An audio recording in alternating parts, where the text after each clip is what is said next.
This is the Camp Chase Cemetery. The thousands of gravestones there are a very physical reminder of the American Civil War. While that war and its effects have certainly not left our national consciousness, there are many interesting ways that the war still affects us to this day. And Camp Chase is actually a really great place to start talking about that. There were many recruitment and mustering camps throughout the entire North in the beginning and throughout the Civil War, and Camp Chase was one of them. Formally established May 27th and 28th, 1861, and named after Salmon P. Chase, who was a former governor of Ohio and Abraham Lincoln's current Secretary of the Treasury, it would actually take until around 1863, when the prisoner exchanges between the Union and the Confederacy began to slow down as the war dragged on, and 1864, when the prisoner exchange was fully abolished by Ulysses S. Grant, for the camp to earn its prisoner camp title that it would soon tragically become known for. Some extremely famous Union generals with some arguably spotty careers under their belts were actually pretty involved in the design and running of the camp, it having been designed by General Rosecrans, and it was led by General George B. McClellan. So we have a former mustering camp turned prisoner camp that's under the command of General McClellan. What now?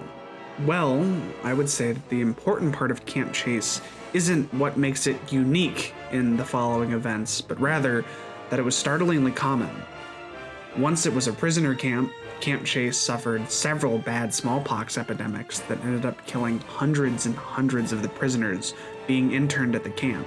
These included Confederate prisoners of war that had surrendered, injured and wounded from the front, and Union political prisoners during the suspension of habeas corpus that were being held on contempt or accusations of supporting the Confederacy. In fact, this is how most of the deaths of the Civil War occurred. While we may think of the gallant glory of charging into battle and cannonballs and lead filling the air, most of the men that died painfully in their beds of starvation, of infection, of disease, of mistreatment, of neglect. It was an extremely transformative time for medicine. In fact, the American Civil War, at least for North America, could be viewed as the turning point when Western medicine started to take the shape that it would eventually lead to today, with all of the relative effectiveness that comes with it. For example, during the Civil War, there was a published document called the Handbook for the Military Surgeon, published in Cincinnati by Robert Clark & Co. in 1861. This was one of the first documents to outline a general recommendation for hygienics in hospitals or in other places where you're caring for the diseased or the infirmed, and it was one of the first to try and outline the importance of having a general sense of decorum for surgical procedures. And remember, this is being published the same year that Louis Pasteur in France would be coming to the conclusions that would lead to the modern developments of germ theory. To the neglect of plain hygienic principles, I am persuaded, is to be attributed the greater portion of diseases that scourge so constantly all armies of the field. Pure air, good, sufficient clothing, good, sufficient, and well-cooked food, temperance, and cleanliness are the important points. Soldiers in campaign will always have exercise enough.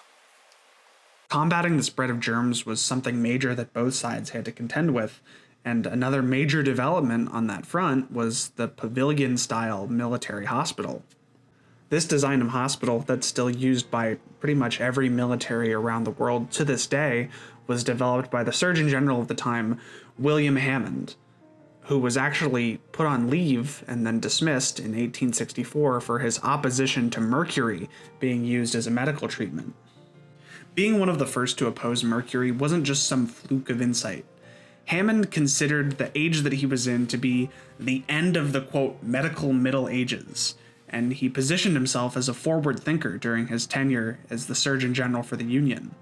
Beyond his ban on mercury and his redesign of military hospitals, he was also one of the first to design a modern-seeming ambulance system to help evacuate wounded from the battlefield.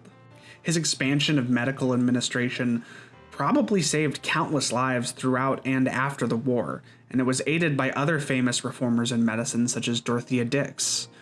Despite the constant pushback that Dix was receiving as one of the early women in medicine in the United States, she still managed to, in her time as the superintendent of Army nurses, impose an extremely strict and rigorous standard of training and an extreme persistence in nurses being used to help with medical procedures that likely saved thousands and thousands of lives throughout the war.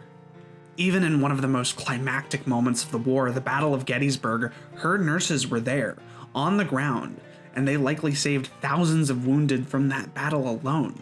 Right there in the thick of it, Union nurse Cornelia Hancock said, "There are no words in the English language to express the suffering I have witnessed today." I don't think you'll find many people that argue that the effects of the American Civil War aren't still extremely pronounced to this day. But with the benefits of modern medicine having helped build our past and the challenges that medicine might face in our future, I hope that going through a quick rundown of some of the ways the American Civil War affected the development of medicine might have been enlightening. And I hope that it might be interesting that it can all come back down to one camp that was unfortunately just like so many others.